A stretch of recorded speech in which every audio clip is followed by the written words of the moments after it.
Have you ever just stopped and been floored by how an AI seemed to reason its way to an answer? It's happening more and more, right? But how does that actually work? Well, today, we're diving into the exact recipe for teaching an AI not just to know stuff, but to actually think. Let's get into it. I mean, when you're using an AI assistant, it really can feel like there's a thinking mind on the other side. But how did it learn to do that?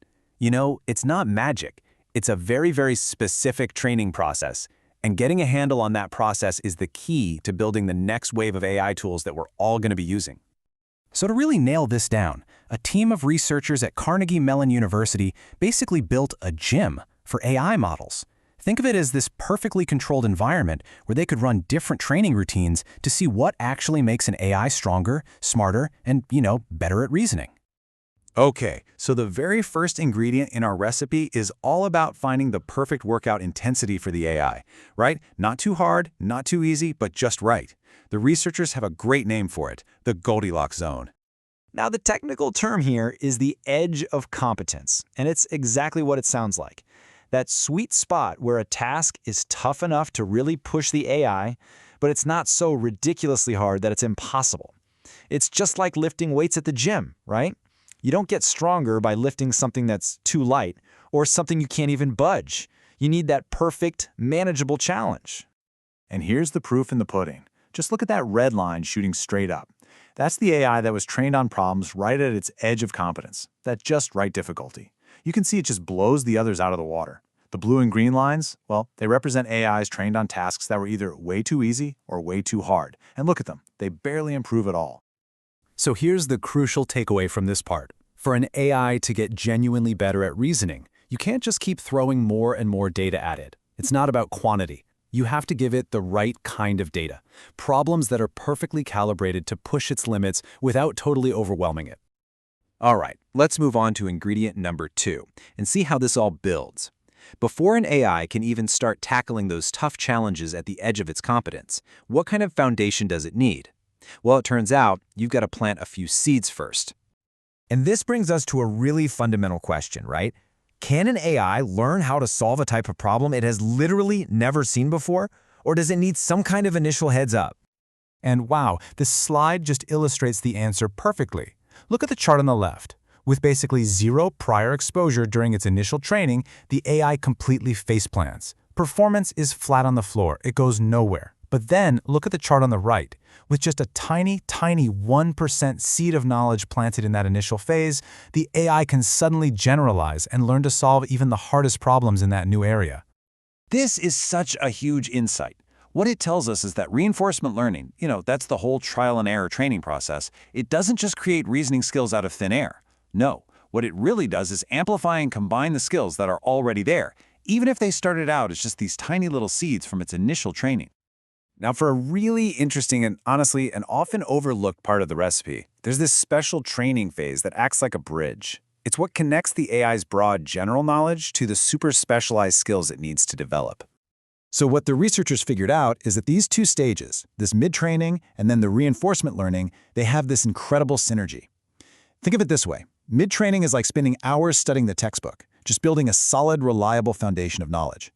Then, the RL part is like tackling those really hard homework problems, where you have to actively explore and figure out brand new ways to apply what you just learned. And the data here makes it crystal clear. That blue line, that's the performance when you combine both mid-training and RL. And the yellow line? Well, that's what you get if you just use RL by itself. And notice this, as the problems get harder, that gap between them just gets wider and wider. The combined approach is just way more effective. So, how much more effective are we talking about?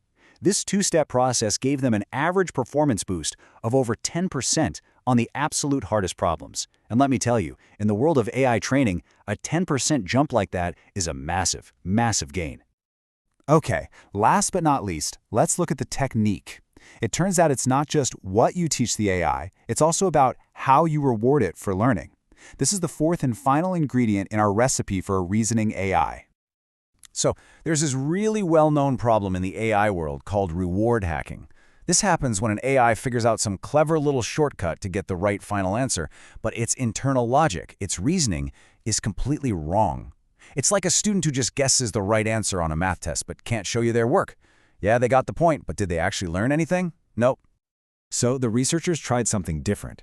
Instead of what's called an outcome reward, where the AI only gets a pat on the back for the final answer, they used a process reward. With this, they actually rewarded the model for every single correct step it took along the way. They were essentially rewarding good thinking, not just good answers.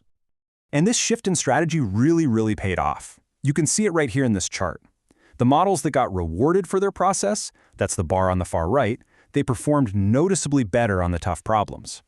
This makes sure the AI isn't just getting lucky, it's actually building a reliable, step-by-step understanding of how to solve the problem. Okay, so we've gone through all the ingredients. Let's put our whole recipe together and talk about what this really means for the future of AI. So when it all comes down to it, it's this simple but incredibly powerful 4-part recipe. First, you plant a seed of knowledge with pre-training. Then, you build a solid bridge with focused mid-training. After that, you get it to practice on challenges that are right at the edge of its competence. And finally, you reward the entire thinking process, not just the final answer. And look, this is not just some interesting academic paper. What these researchers have created is a practical playbook. It is a guide that engineers can use like right now to build the next generation of AI assistants, coding helpers, and scientific tools that we're all going to be interacting with very soon. So, as we wrap this up, the really big idea to take with you is this. The secret to smarter AI isn't just about cramming it with more and more data. It's about a careful, deliberate process. It's about giving it the right data at the right time and rewarding it in the right way. This recipe has already unlocked new reasoning skills in a lab, which leaves us with a really exciting question. What real-world grand challenge is it going to solve next?